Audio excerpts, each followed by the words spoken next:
I would go and buy these candies, and they were just buying them for me.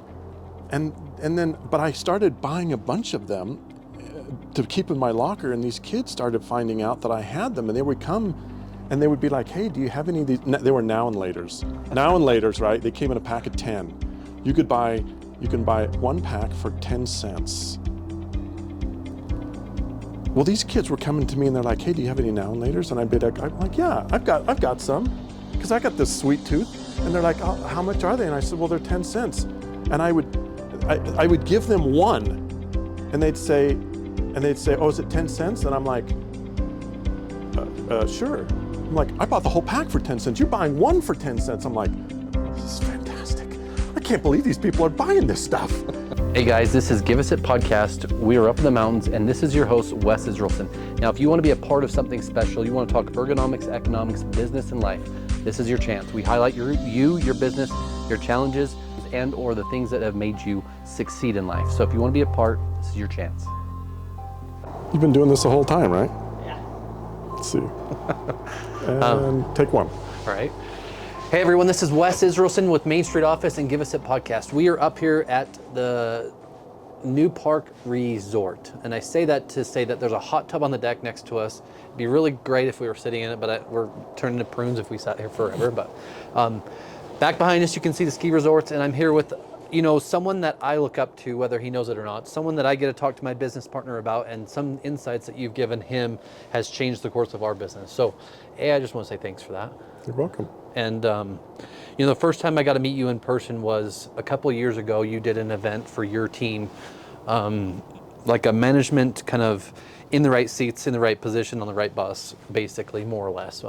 But what is your name? What's your company name? And what do you do? Name is Danny Johnson. I own Contract Appliance Sales.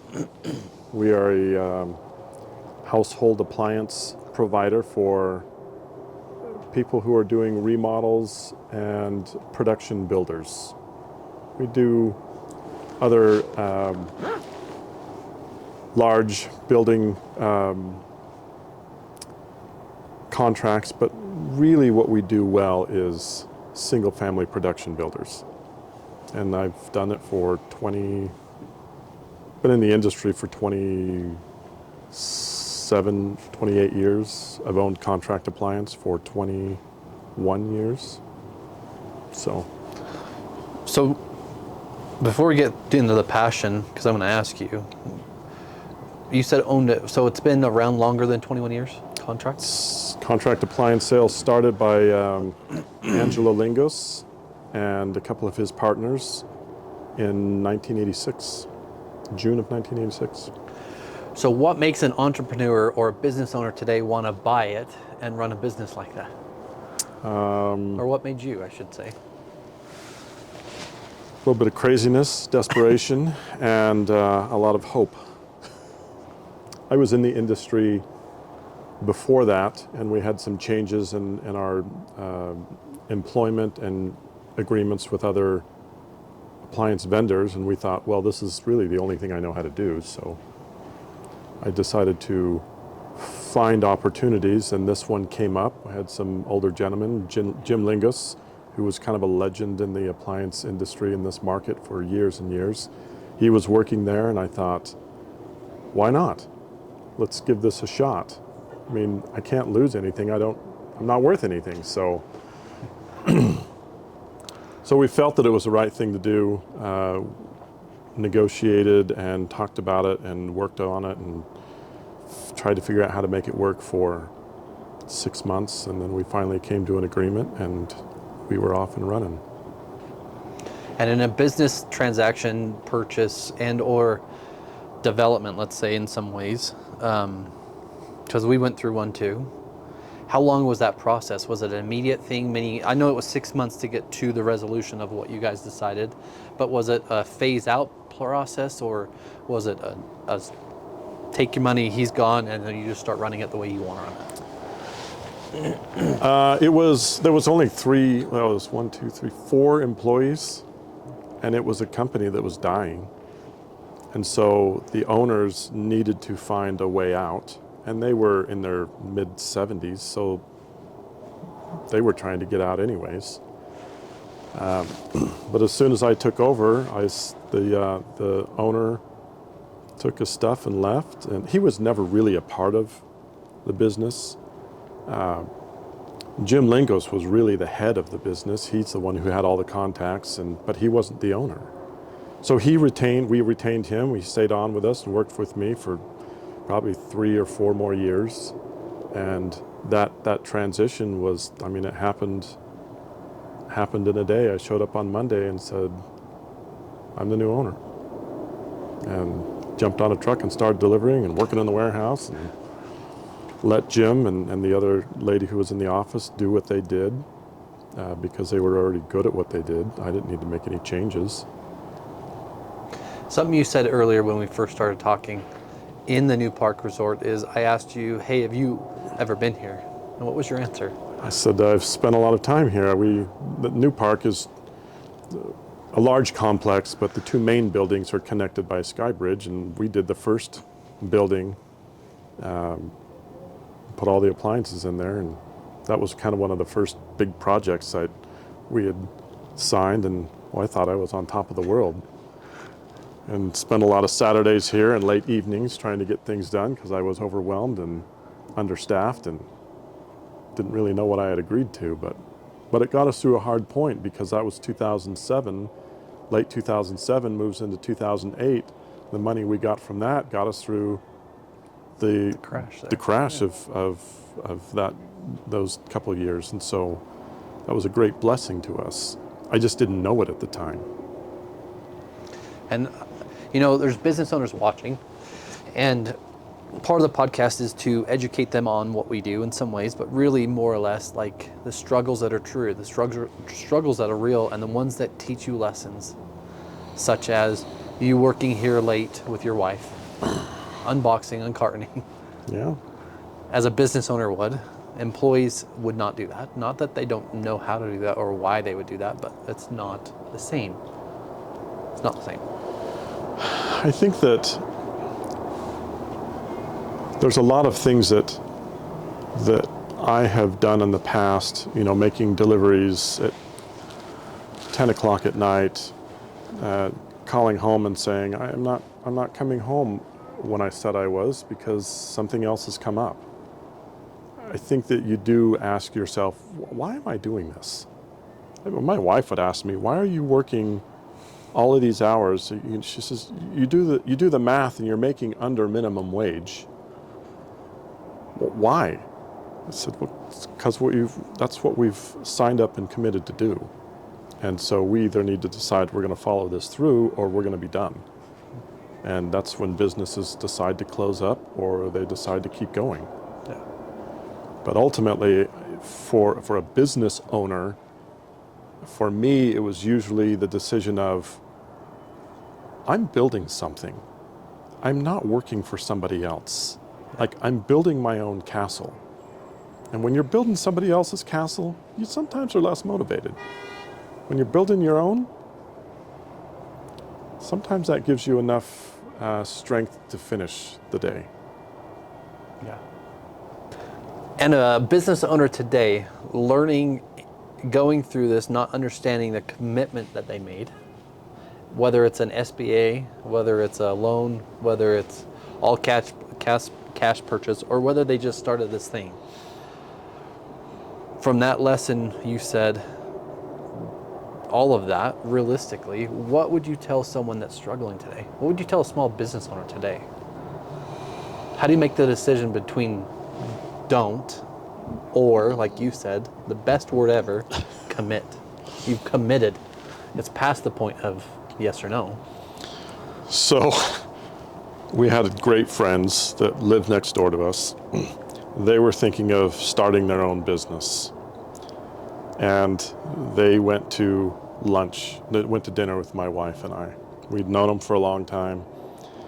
And his wife, this friend of ours, wife said, "Is it worth it?"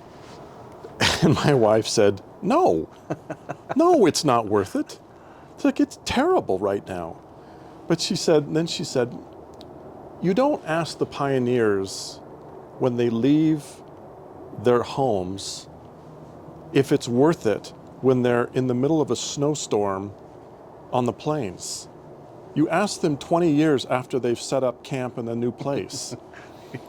Like, you never ask them in the middle of, you don't wake people up during surgery and say, is this going okay for you? You're in. So you're committed, right? you're committed. Have you heard the term burn the boats? Burn the boats? Uh-huh. I've heard burn the bridge from, Probably similar. yeah, we're not going back. Yeah, there is no back. I mean, Yeah. you go, back in the day when they used to sail to conquer a, whatever, Yeah. whether it was a kingdom Country or or whatever, yeah.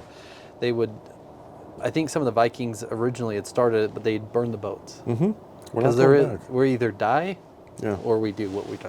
Yeah. There's no choice. And as a business owner today, it's the choice you have. It's not the choice of, should we make it, should we do it? It's either it's dead or we pivot and figure out what needs to be changed and can keep going. Yeah. I think there are a lot of people who are okay burning their boats and your boats in the process. But I think it becomes an individual decision about, are you in? Is your spouse in? Yeah. Is the rest of your family in? Are the people you're working with in? And those are hard conversations to have, and they're very, very risky. And they won't happen just once. Yeah. But there are some people who, they'll take you down and they'll go down with you.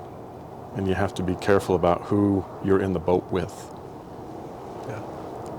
So, And something you said that I believe in, so I want to ask, how important is it that your spouse is on the same page?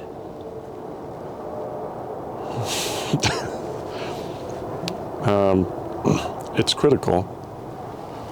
How far on the same page she is a different question. I think as long as they have hope that it's going to get better and that you provide assurances that things are getting better, I think that's sometimes enough. I mean, I've been doing this 21 years, and you know, the same question sometimes arises. Is this going to get any better? Is it going to be good enough? And it is, and we are in a different transition now, a different time of our lives, but it still takes a lot. It still takes a lot out of you. So yeah, your spouse has got to know that it's going to take as much of you as it is of her. Yeah. I think it's valuable for business owners, especially people listening, whether you start a business or not, whether you're in a business or not, having someone of a support system, a connection, a group of people, some sort of business group or something is super important. But having a supportive superpower spouse in some ways, and a belief in God or a belief in whatever it is you believe in, helps you move when it's just an inch, but you need to take them. You need to take the move. You need to move. You need to keep going, even though it's hard. Even though it's hard. Yeah, you got to get up and keep going again. I think that there's for me, being a part of the Church of Jesus Christ of Latter-day Saints, I have been able to draw significantly on the strength of that membership, but also the people that have been a part of my specific congregation, because they helped out significantly. When I couldn't afford an accountant, I had neighbors who stepped in to help. When I couldn't afford counsel about just needing somebody to talk about specific issues, I didn't have to hire somebody. I could just go to the guy down the street who I knew had experience and say, do you have a minute? Going and thinking I'm supposed to be the home teacher bringing a message, and really I'm like, look, I didn't come here to teach you. I need information from you. So you will be teaching me today. and having those experiences, I think that is part of the environment, the culture, the groups that you are a part of, that you can draw on. Because if I was doing it on my own, probably wouldn't have made it. Yeah. So pursuing and following correct and true principles is a significant choice, as opposed to following some random idea that's popular in the moment, because it may not be true. Yeah. Otherwise, you're just chasing your tail, and I don't have time for that. Yeah. What's the passion behind appliances? Is there one? I'm still looking, but mostly it's a passion to provide a home environment that is healthy, clean, and vibrant. It's, you go to a kitchen and you prepare a meal together. You eat a meal together. That is a very close and connected activity. The Last Supper in the Bible wasn't significant because it was the last football game or basketball game. It was a supper, and there was significant moments of compassion and tenderness in that, and that's what happens. You need clean clothes. You need a clean environment. You need places just to live, we have a significant emphasis in our society on fashion and presence and clothed cognition, which is how clothes make you feel. And that's important, right? So that's a washer and that's a dryer. Yeah. And those are things, but really the appliances are the things that make a home function. They make a house function. People make a home function. And so those things have got to be taken care of. And really it was an opportunity to help people in a way that I knew how to help them, because I'm not a very good accountant and I'm a terrible lawyer and I'm not a very good counselor. So I was like, well, I can move appliances and that's helpful, so I'll do that. Were you moving them when you started in the business, like just physically installing and all of that? Or were you in sales when you first started in this business? I've never been in sales. I don't know how to sell appliances. I don't know anything. I don't know numbers about them. I don't know model numbers. I don't know how much they cost. I mostly have moved boxes. So when I first started, I was running a warehouse and I just moved refrigerators in boxes and dishwashers and ranges in boxes. I don't know what was in them. And then when I bought the business, I thought, well, I can't sell anything, but I can move them. So I thought, well, I should probably learn how to install them. So I got together with my brother-in-law. We did installs for a while until I figured out what I was doing. And I did that for 5 or 6 years because I already had a salesperson. I wasn't going to replace him.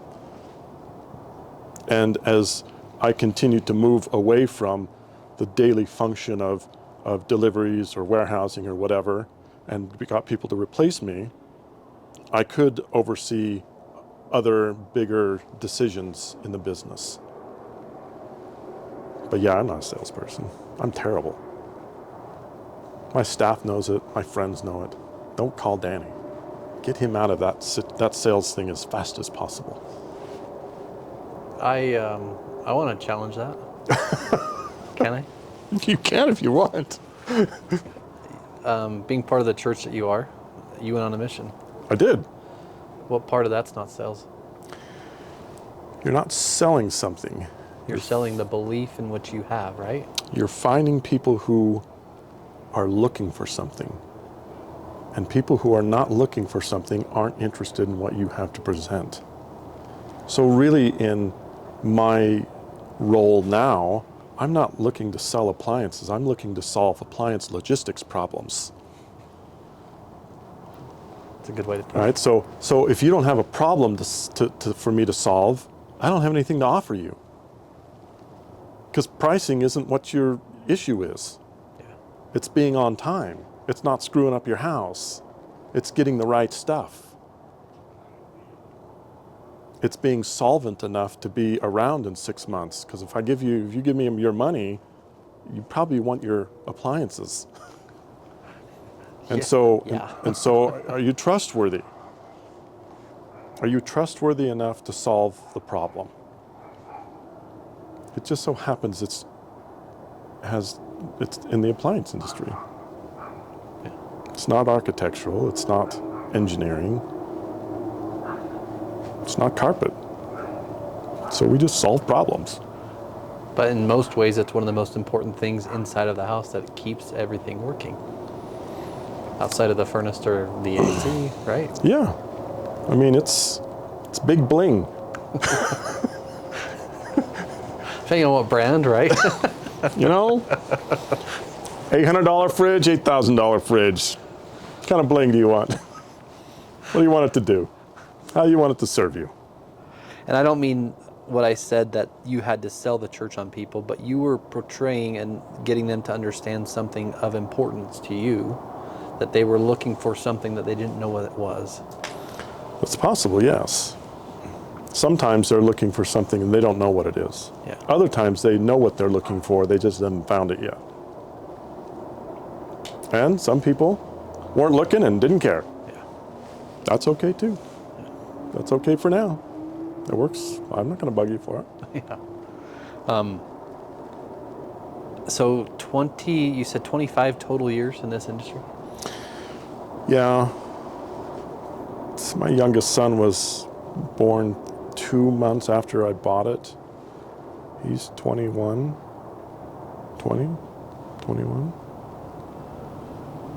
And then 7 years before that, so I guess 28. See, I'm not even good at math. Hey, you're my friend. Will you be nice to my friend, please?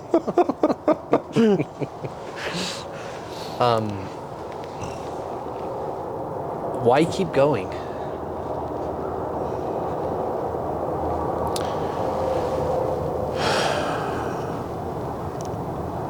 I think that I'm fairly good at what I do.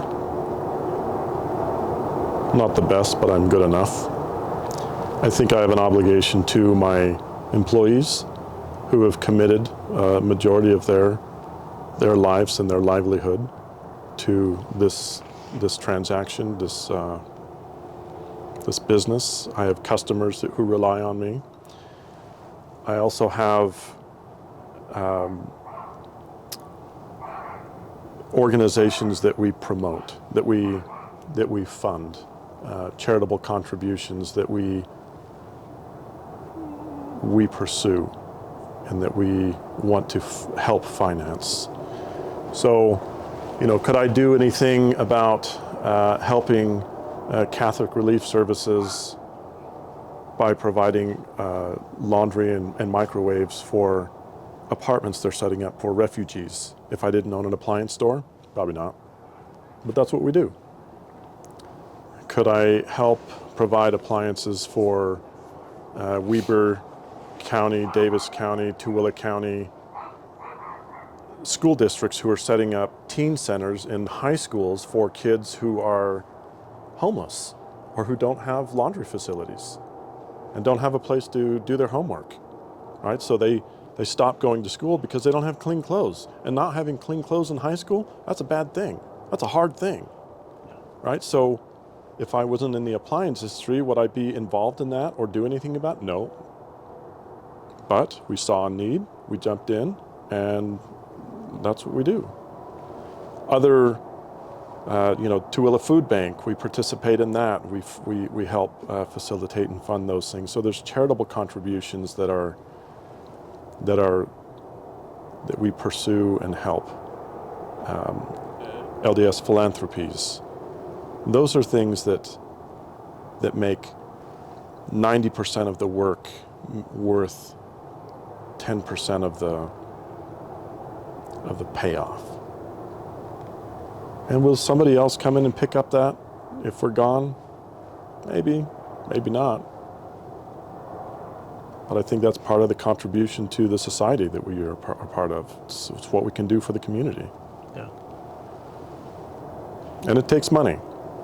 So money's not a bad thing. It's a tool. Yeah. It's just a question of what are you going to do with it? And I think it's valuable for people to hear all of that. Like, it's easy to say you're a business owner. It's easy, as Barney said, it's easy to be a business owner. And it's hard to be a business owner. It is. And it's not like a choice you wake up one day and you're magically a business owner and that's the only one decision you had to make that day. It's a daily decision. It's a daily process. And even then, when you have, you said 20 employees, I think? Mm-hmm. When you have 20 employees and their livelihoods, their families and everything, that's pressure. Yeah. And then you have your own family. That's something different. And then you have this charitable contribution, all of these other things that you're trying to help hundreds or thousands of people. It's a lot of weight on your shoulder. It's a lot of pressure at times. Sure. But it's also, when you're asked why do you do it, because there's a reward. There's like a part of you that's helping someone gives you the reward. You believe that there is a reward, but there's also a duty to do something with what you have. Yeah.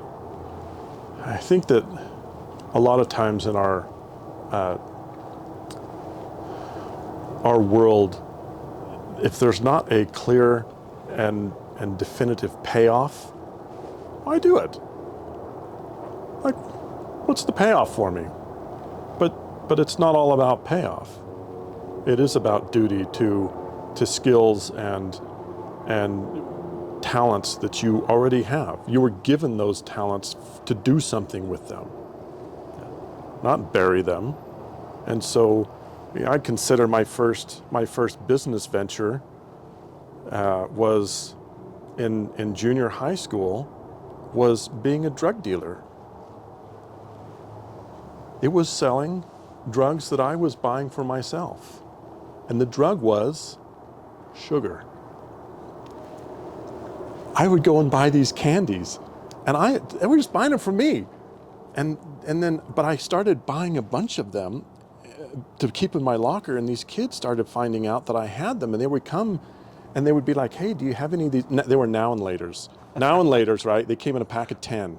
You can buy one pack for 10 cents.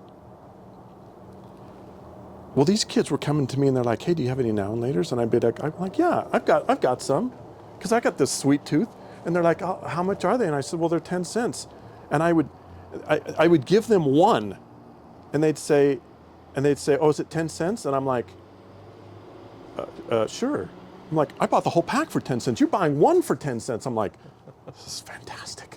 I can't believe these people are buying this stuff.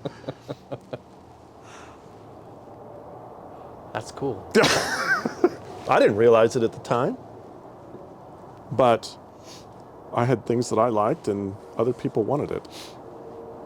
And so, as a 7th grader, I'm selling sugar out of my locker. Worked great. I always had a couple bucks in my pocket because our family was dirt poor. Yeah. I mean, we didn't have nothing. So it was providing a service to people who needed that service. And maybe it's not your passion, but it can become your passion. I think that was one of the things that Dirty Jobs, the guy who does Dirty Mike Jobs, Rowe, Mike yeah. Rowe, he says one of the greatest miracles is watching people who do dirty jobs embrace what it is they do and learn to love it. It's not because they started loving it, it's because they got good at it. And I think most people like doing what they are good at. So. That was freaking great, by the way. I was going to say great. Like, really good. Thank you. I led you on to that one. That's okay. I think that, as a business owner, and whether you use CEO, whatever title it is, it doesn't matter. You have the responsibility that you've taken to ensure that you're making the right decisions to grow your business. Also to ensure that you're making the right decisions to help the people that you are helping. Stay in business long enough to make sure that you are taking money, supplying the service and the product, and making sure it's done, and not just keeping it, right? And meeting expectations, defining expectations, and then meeting them, and which creates value. And then people think, that was a great experience. Let's do it again. And I was asking Derek last night, I can't find anything on LinkedIn really about you. I looked on social media, can't necessarily find anything. And I don't know you that well. But what are 3 questions I could ask him? He's like, I don't have to think about it. I'll text you. The one thing he said was this: firing or deciding to not do business with customers that don't work with you the way that you work with them, in a way. What would you say to someone that has customers that needs to let them go? So the concept came to me from a guy named Ralph Little, who was an entrepreneur professor at BYU, worked at Utah State, ran a Fortune 500 company for many years. I still work with him. And he said, fire your bottom 10% employees and customers every year. And I was like, I don't have that many customers or employees to fire. But I have learned over time that really it is a culture issue. You're not really firing people because you just need 10% to fire. You're firing people because there's a culture conflict. The culture conflict is, we pay our bills and I expect you to pay yours, and you don't. That's our culture. This relationship has to end. I pay you a full salary to do a specific job, and you don't give me a full day's work. That's a culture problem. Really, it's an abuse problem, right? Because we've entered into an agreement that can't be delivered on. And so I'm being abused. And I do my very best to not participate in abusive relationships as the abuser or being abused. And so that's really what it comes down to. And it's hard to do. It's hard emotionally to do unless you get so angry at them that you can't avoid doing it. But that's hard on you as well. And even then, if you get so angry at them, they don't know it most times. Yeah, they don't even know what they did. Yeah. So that's the concept. But really it's about keeping people close to you that are trustworthy, that can do what you ask and are willing to do what you ask. And how many times has it ever bitten you the wrong way? Has it ever caused you turmoil? It always causes me turmoil. A friend of mine, Alan Greenland, who was VP of collections at Zions Bank, I talked to him one time, and I said, Alan, does this ever get any better? And he says, no. He says, but it's 48 hours of hell. It's 12 hours of hell and 48 hours of relief, because the build-up to that meeting is emotionally taxing. But afterwards you think, oh, I feel so much better. And everybody around you is like, oh, finally, we've been waiting 2 years for that. It doesn't get any, I don't think it ever gets any easier. Yeah. I don't know that it ever should. I don't think that business ownership should be easy. I think there's easy parts, I think there's good parts, and I think there's valuable parts, but there's also the side of you that is challenged. I think you should get better at what you do. Yeah. I think you should eventually get to a point where you think, my 25-year-old self would be just up in arms right now. But my 50-year-old self is like, yeah, we've been here before. We know how this ends. Move on, let's go, come on, get going. But I think that has a lot to do with experience and just doing it. And part of, again, the podcast overall arching statement, because you kind of asked in the very beginning, what is this about? What is it, like, why? And you can go to school, you can go get your MBA, you can go do whatever it is you want, but without true experience or going through something like that, you don't know. So when I worked for the Warner Brothers Studio Stores warehouse, and when my wife and I decided to move from Los Angeles to Albuquerque, I met with the warehouse manager, and he said, keep going to school. Keep going to school and keep working. He said, there's nothing more useless to me than a kid who comes to me with a brand new degree, has no work experience, doesn't know how to get along with people, and doesn't know anything other than how to read a book and write a report. He says, what do I do with that? He says, but a person who comes to me 3 years later, who has work experience, who has people experience, who has knowledge about the industry that they now want to work in, I can do something with that. And so I took that, except I didn't get a degree, so I just was work. So. I mean, small business makes up 52, 53, 54, depending on how you want, and percent of the entire country. Yeah. Right? And how many small business owners make under $1 million or gross under $1 million? Like, there's so many businesses of people that start up and fail, or start up and stop, or start up whatever, but sometimes they go into it thinking they know everything. Yeah, it happens. And failing is not failure. It's just making a decision that says, maybe not right time, right place, right people. So, but sometimes it is all of those things and just recklessness. And that's what you want to avoid. So there's things, and again, I said this earlier, but I'm going to say it again. I look up to you, Derek looks up to you, and there's things that about what you've been through. What can you talk to someone today about cash flow? How important is cash flow, or overextending yourself with inventory?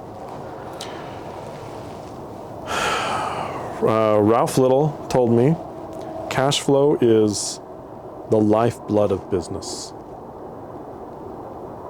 In fact, the beginning years of when I owned it, I had my neighbor who was helping with the finances, the accounting and everything, and he says, you're not going to make it another year.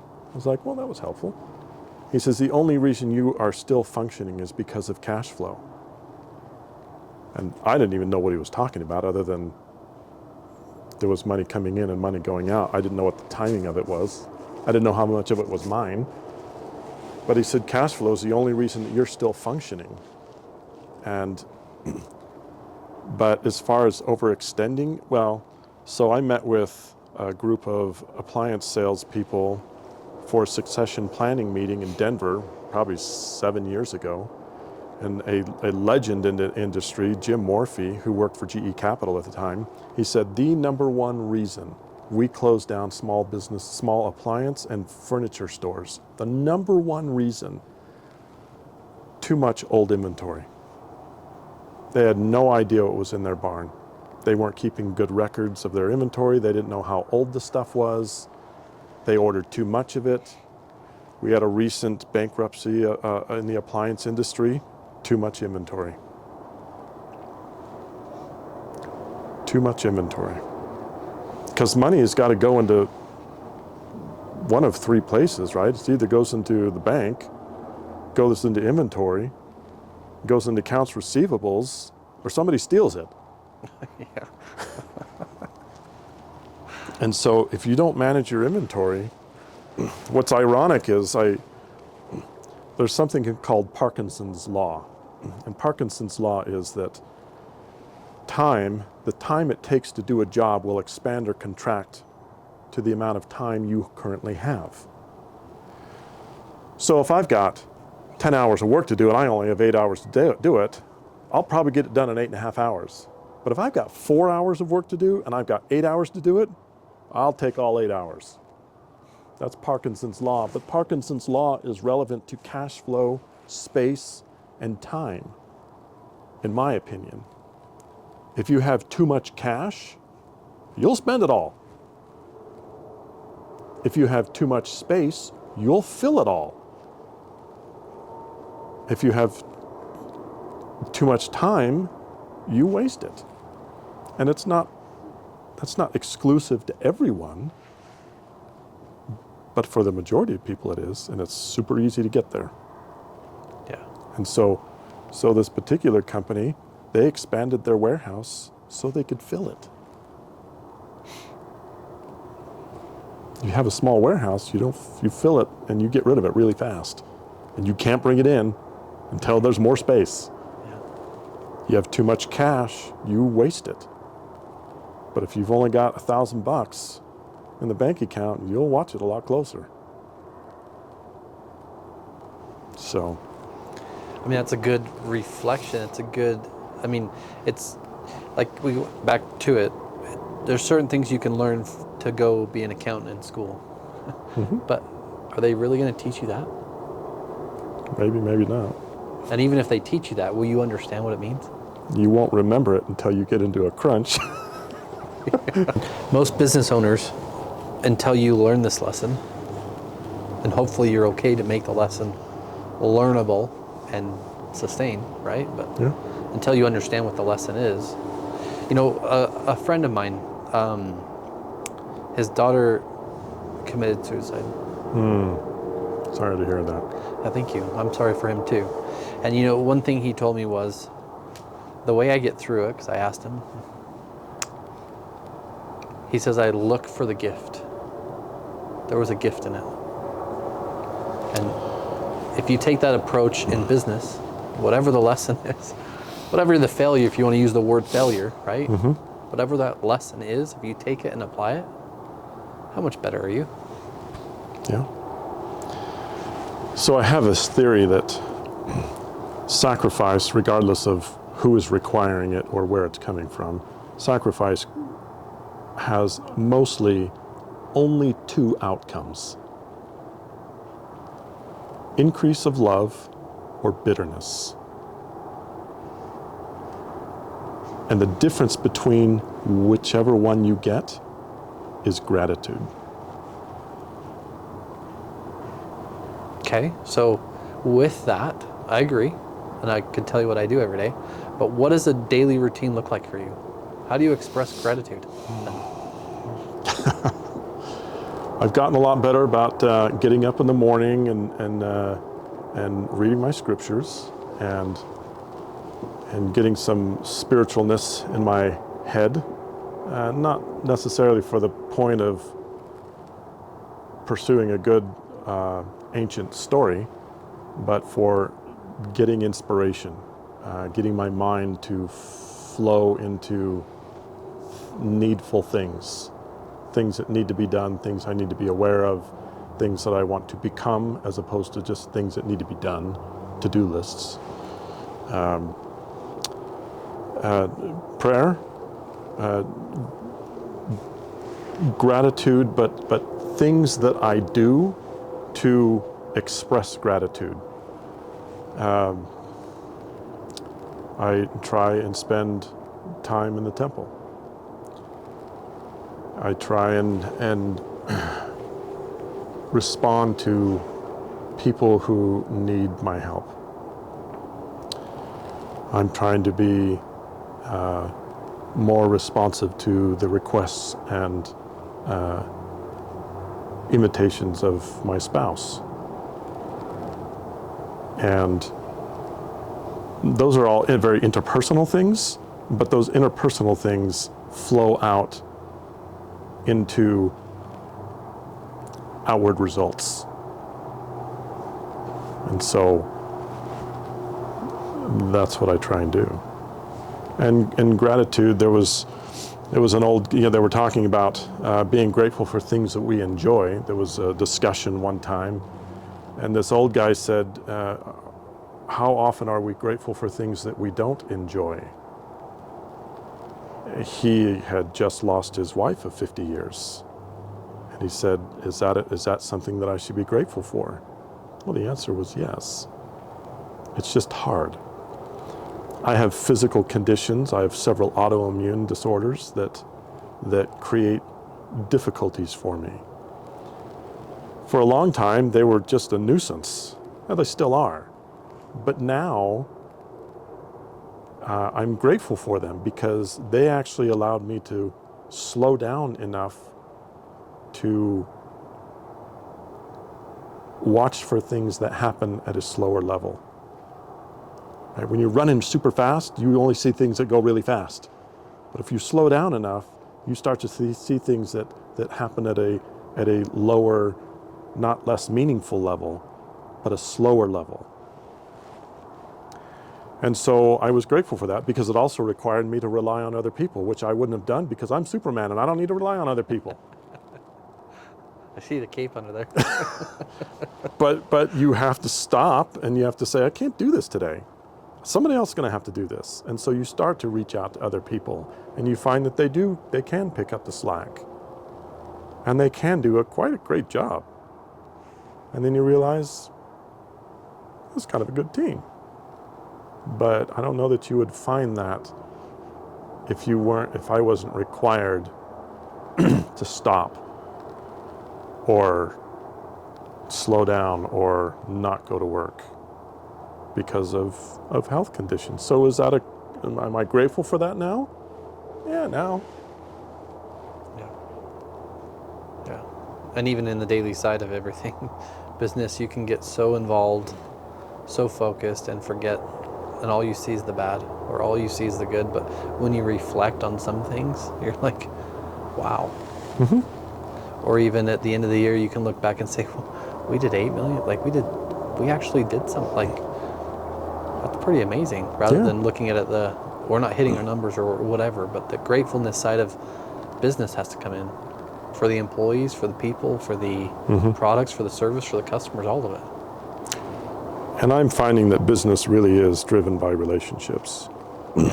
Your vendor relationships, your employee relationships, the relationships that allow you to go to work every day and come home at random times and think about work constantly and think, okay, well, he's just at work and it's 10 o'clock at night, but he's at work sitting on the couch thinking about work, and then they're okay with it. So those are the relationships that make it doable. And it, as the contract world has changed a little, I would say a lot, but I don't know a lot about it. I mean, we talked inside about kind of the way a big company gets a lot of people, vendors included, in to do certain aspects. They have a big building or whatever, and you do all the appliances in it. You had said something earlier. How important is it to know your limitations as a business owner, and also understand when you need to say no or push back? So yesterday I had my field manager, who happens to be my son, get very angry with me because I didn't say no, and said, you told everybody else that we're not going to do this, and then you went and said, yes, we're going to do this. I said, yeah, I didn't realize it was going to be as big of a project as it turned out to be. But I think that was one of our successes over the last several years, was knowing what we do well and what we do not do well, and focusing on what we do so that we could meet expectations of not just the customer, but the daily schedules of employees. They knew when they were going to be able to get home. for the most part. So I think that it is important to say, you're going to walk away from millions of dollars worth of things you shouldn't do. That's fine. Yeah. I mean, there's just going to be millions and billions of dollars worth of things you can't do. You just need to focus on what you do and just do it well. And that will in and of itself start to grow. Because there's too many other companies who are pursuing things in addition to what their core business. They don't even do that well, and then they're looking for something else to do. I'm like, why do 3 things terrible when, just when you get this figured out, then maybe consider something else. Sounds like us with used furniture. we should do it better. But figuring it out really is about creating a process. So the Book of Mormon has a statement, a word that is used only about 5 times. Regulation. The word is regulation. Now don't consider regulation like federal government regulations. Regulation is about consistency. Every time there is regulation established, wealth increases. Every single time. Every time regulation is reduced or destroyed, chaos ensues. Well, regulation is really just about order. And order is just about a consistent process. It doesn't even have to be that efficient. It just has to be orderly, right? And once it's orderly, then you can look at it and be like, what if we do this a little bit differently? Our order will increase, which you call efficiency. And when efficiency increases, everybody gets more profitable, right? Because wealth increases. So regulation was the thing that I identified and thought, maybe there's something here. And so now I'm focusing on order. Who does what, when, where? Write it down, follow it, tweak it as you go. That's good. And then with that segue into, in the contract appliance world, what's one of the most important trackers that you track today? What's one of the most important things that you actually regulate, track? Is it a daily basis thing? Is it a weekly basis or a monthly or quarterly thing? I look at my inventory weekly, if not daily. I look at our net profits, but that's really a lag measure, right? That tells you what happened, not what's going to happen. I track how many orders we're writing. We've tried to follow the profits first policy, which is you pay yourself first, which seems selfish, but really it is a long-term play on sustainability. Yeah. But those are things that I'm not consistent on. I've got a key metrics thing that I fill out and watch and look and think, do I see any trends going on here? But it's something I've got to get better at. And that's good. Even back to your profit first, right? If you take and pay yourself the profits first, it takes back into what you said earlier. It eliminates cash flow and eliminates the cash you have, which sustainably and remarkably makes you watch it closer or realize you don't have it. You need to change whatever's happening. Well, maybe you can't afford to take that job on. Yeah. Because you can't cash flow it. As much as you would like it, you may not be able to do it. Maybe you can't buy the extra pieces of inventory because it was on sale. Because you can't cash flow it. Yeah. And that's not a bad stopgap. That may in fact save you from buying stuff or getting into transactions you can't get out of. or over leveraging, over collateralizing, and you're going into a big job and they were not going to pay you for 200 days. Yeah. And then you're out of business. Right? Yeah. Yeah, it was a great contract when you signed it. Looked good. Not good now. Because if you're hawking your house to try and keep another company in business, bad business plan. Yeah. Yeah. Plus, it's goes back to what you said originally. The part of your support network, such as your spouse or your family, Yeah. the ones who see you the least in some ways. Yeah.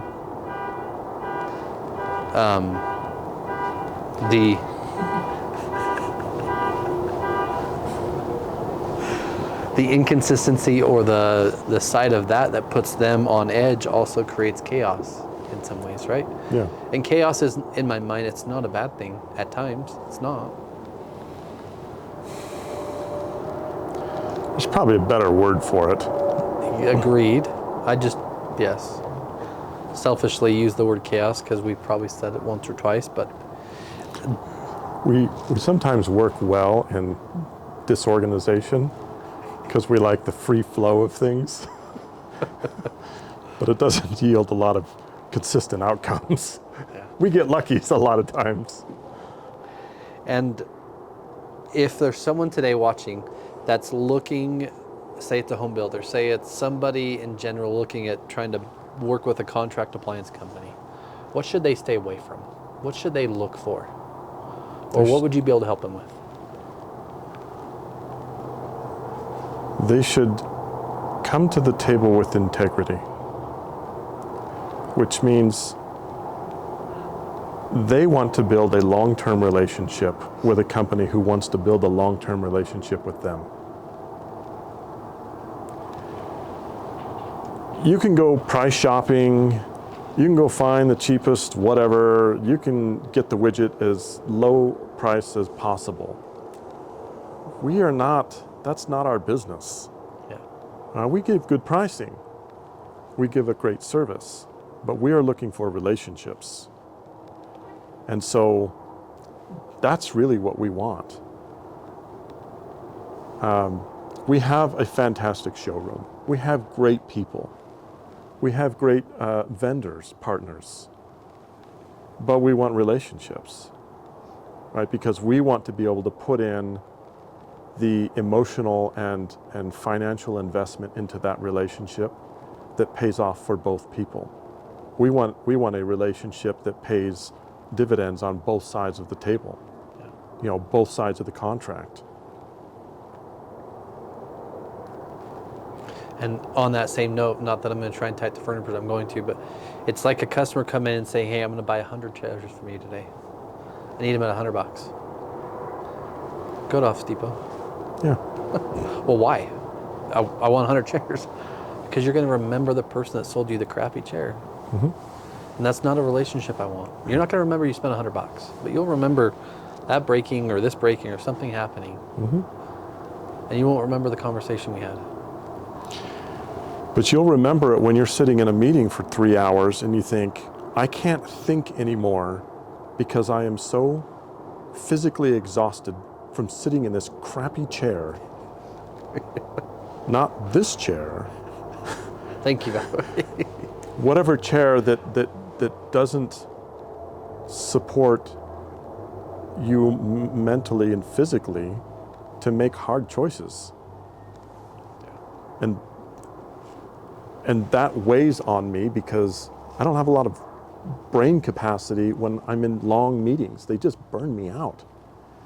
But if you're in a comfortable position, if you're in a comfortable environment, if you have a good chair, and I've bought many chairs from you guys, I can think because you physically feel supported.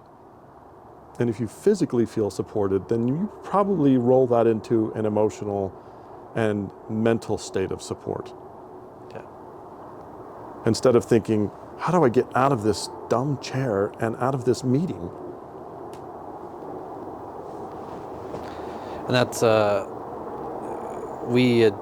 someone had brought it up, so I'm going to ask you, what is being in that flow state, that production state, that state of mind where you're able to not think about anything other than what's the most important to drive your business forward. What's that hour, 3 hours, 5 hours worth? What is it worth? Uh-huh. It's worth all day.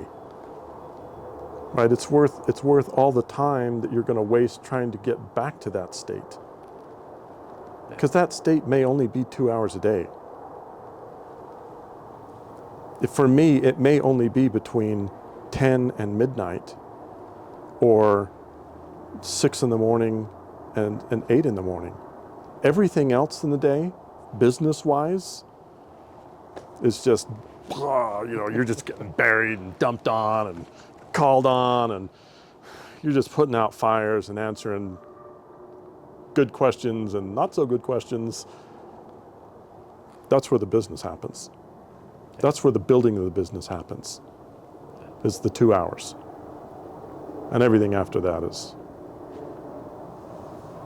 We've done a bad job of portraying why ergonomics matter, but what you just said is how we see it. If it's allowing your employees, your team, your business to function better, that's worth more than just the dollar figure that chair is worth, or the desk, or the appliance, right? It goes back to sustainability. Yes. How long is this employee going to last? 4 hours in the chair? 20 years in the chair? Yeah. You invest training, you invest time, you invest salary, you invest everything else. Yeah. For 3 months, 4 years, or 20 years. Yeah. But you also show them you care by teaching them and helping them. Even you're helping your clients understand the difference between products, right? Service, and then inventory, being able to get something on supply and demand when you need it. Yeah. There's education there that you guys do for your clients. Yep. What's something that you're looking for today in someone, like what's the type of client you're looking for? Client?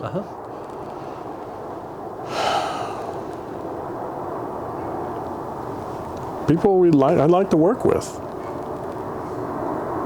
I think I've gotten to a point now where when my phone rings, right, I look down at the phone and I think, all right, I love when this person calls me. Even if they're not buying anything, I like talking to this person, this customer, this whoever. And there's other people who call and I'm like, oh, man, anything but this. And that's completely emotional, has nothing to do with money.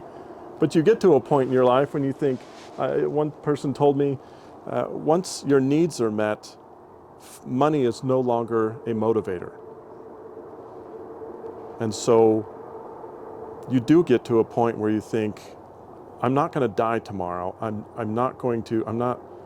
don't feel like I'm living paycheck to paycheck at home or at work.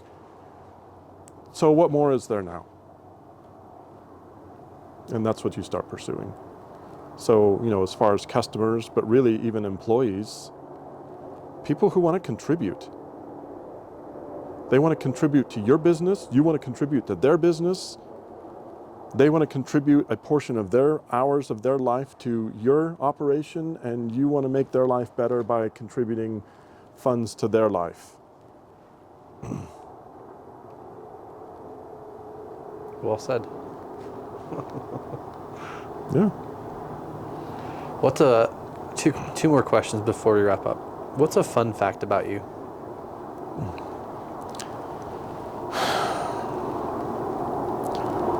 I don't know. There's not a lot of fun things that You sound like Caleb. Don't say that. Caleb, yes. Then there's Caleb. We love Caleb. Love you too, Caleb. Little Caleb, I should say. Fun fact.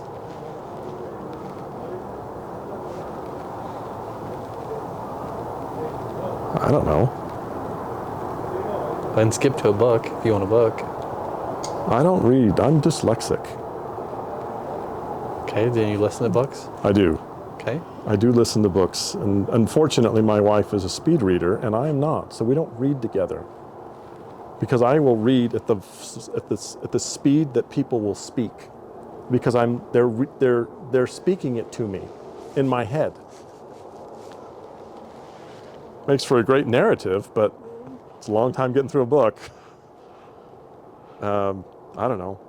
I mean, I play drums and in my little office, and I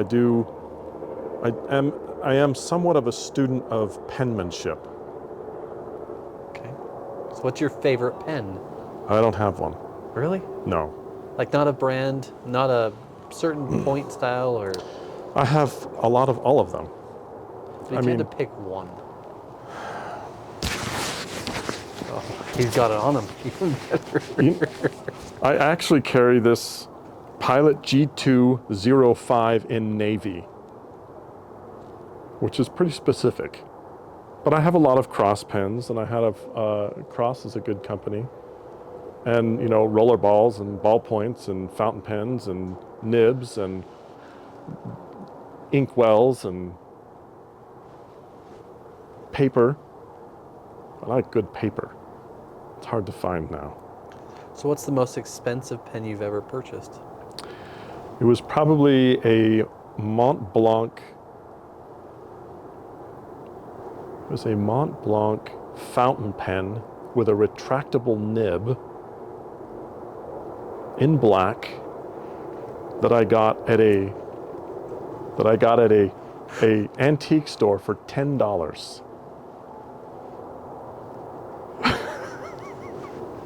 Now, you didn't ask how much the most expensive one I paid for. That's the most expensive one I bought. I just didn't pay that much for it. Do you write with it? No, not a whole lot. Because I have pens all over my desk. I probably have in my home office, I probably have 25 pens laying across my desk. And if you're like Alex, are they organized? Are they no. straight? Oh, Are no. they all over? They're chaos. They look like logs in a, So like the way I'd have it on my desk. yeah. Makes sense. I mean, all of the fountain pens, I have to dip in water once in a while because I forgot the last time I used them, and so, you know, I've got a red one and a blue one and a black one and a purple one and several Parker 51 ink pens, and they're just everywhere. But whenever I sign a new contract for something, I go and buy myself a new pen. Good. So if I buy a piece of property or a car or something, I go and buy myself a new pen. That's cool. I loved how you light up when you talked about pens. As silly as it's pathetic. I don't think so. I think it's cool. I think it's cool, honestly. And if someone wants to reach out to you guys today, they want to work with your company. How do they get a hold of you? What do they look for? Who do they talk to? They would probably call 801-569-8850, or they would email us at office@contractappliancesales.com. They can come into the store at 401 West, 10,000 South, South Jordan, 84095. I think check the website. Okay. Yeah. Is there any lasting things you'd like to say to anyone listening? Hang in there. Sometimes feels like it. Hi. Sometimes people say, "How's it going today?" And I think, I'm hanging in there, but I'm wondering how bad it would be if I just let go. And at least gets a laugh, and we think, okay, let's get on with it. I usually try to say great, no matter what. Better than fine. I've used that a few times. Better than fine. And they're like, what? Got that from a song. I forget what song it was. From Switchfoot. I just want to say thank you from Give Us It podcast from us, Main Street, from Derek and I, and thanks for being a part of this. You're welcome. Thanks for sharing insight for people, and appreciate your time. Thank you, guys.